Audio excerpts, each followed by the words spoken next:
Fontana man wound up in a mental institution after an interrogation by police that was so brutal, his attorney calls it torture.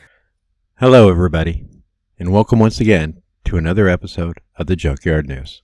And in today's video news story, we have something straight out of the Twilight Zone. A story so outrageous, so bizarre, and so disturbing that it highlights how far police investigators will go to getting you to confess to a crime, even if that crime never actually occurred. Confess. But before we get started, I'd like to do a little self-promotion. You see, today's my birthday, and along with any other comments, I'm curious to know how many happy birthday comments we can accumulate down in the comment section of this video. If you want to participate, just take a moment, go down to the comments and type, "Happy birthday, Junkyard." I would appreciate it. Now let's get into the story. This story comes out of Fontana, California, and a lawsuit that settled earlier this year. Imagine you have a family member that lives with you. It could be a child, could be a brother or sister, or it could be a parent. After some time, you get concerned because you do not have any contact and haven't seen this family member for quite some time. So, out of concern, you call the local PD after the allotted time and ask to file a missing persons report. And police arrive to take the report, but unbeknownst to you, they bring along a cadaver dog. Now, police, during the taking of the report for the missing person, have this canine search the house and allegedly hit in an upstairs bedroom for the scent of a cadaver. Also, the police department claims that they found a little bit of human blood. So they ask you to take the remainder of the report down at the police station.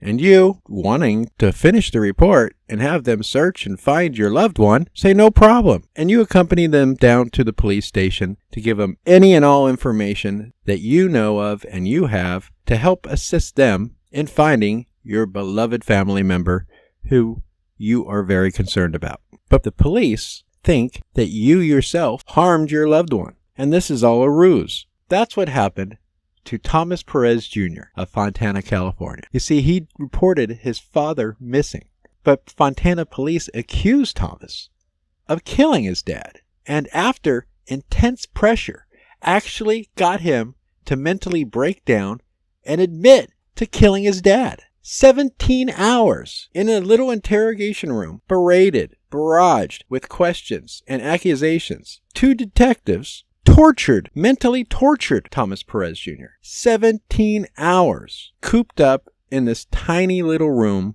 with statements and questions that included, how can you sit there and say you don't know what happened to your father? And your dog, that's right, they allowed him to take his dog with him, is looking at you, knowing that you killed your dad. You killed him and he's dead. Just admit it. Well, maybe the dog's looking at Thomas, not because the dog knows what he supposedly did, but because Thomas is getting so mentally broke down and crying that the dog is worried and concerned for his owner. At one point, one of the detectives actually reach out to touch Thomas, and the dog reacts, almost bites the officer. He doesn't bite him, thank God, or else the dog would probably be dead. But this just goes to show you the lengths of what cops will do to get a confession, even for a crime that never happened. That's right. The crime never happened. His father was alive and well. Again, they claim the dog lit or hit on an upper bedroom of the house. Now, Thomas's attorney claims nobody died. There were no cadavers in the house. So that's a little suspicious that they claim the dog hit on the bedroom. His attorney also called the interrogation nothing short of psychological torture. But after Thomas was mentally broken down by these cops, they actually got him to falsely admit that he killed his father. And after 17 hours of berating him and interrogating him in this little room and psychologically attacking this man, police received a phone call. It was good news. Thomas's father was found. He's alive and well. Nobody died. He wasn't hurt. But the cops don't tell him. They don't tell him that his dad is alive and well. The man that they just got him to admit that he killed is alive and well. Well, at that point, you'd think the cops would look at Thomas and go, you know what? Sorry, man, we're just doing our job. we found your pop. He's good. He's alive. No issues. Man, you can't blame us, man. We're just doing our job.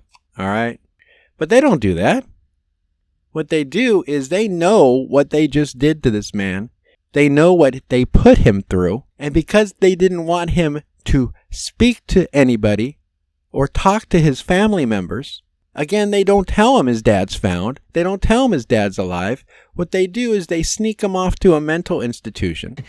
Before you go running off to the newspapers with this, would you consider telling some of our people downtown? Put him on a 5150 psychological hold. Tell the staff he's in police custody. He's to speak to no one. And they lock him up in the Looney bin.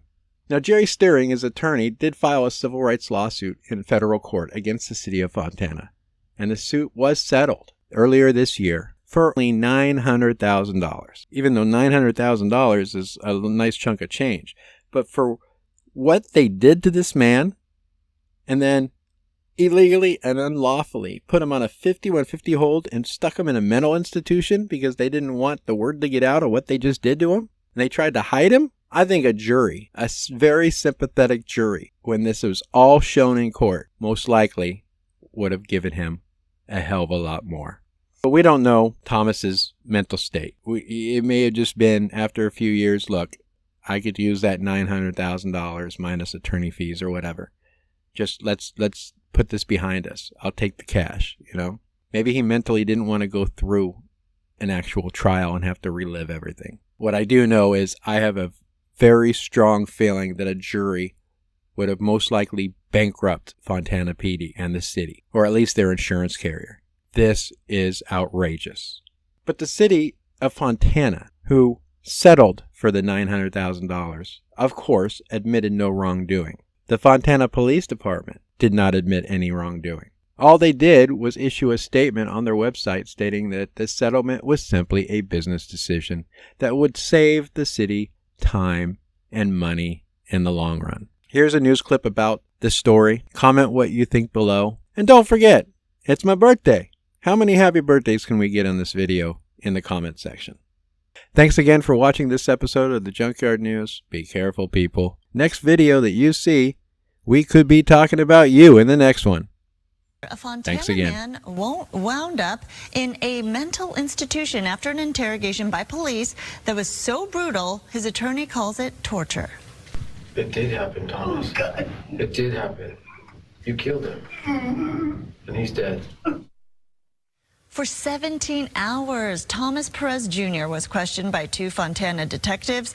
They accused Perez of killing his father and pressuring him to confess. Fontana police later received a call that the missing man was in fact alive and well, but they didn't tell Perez.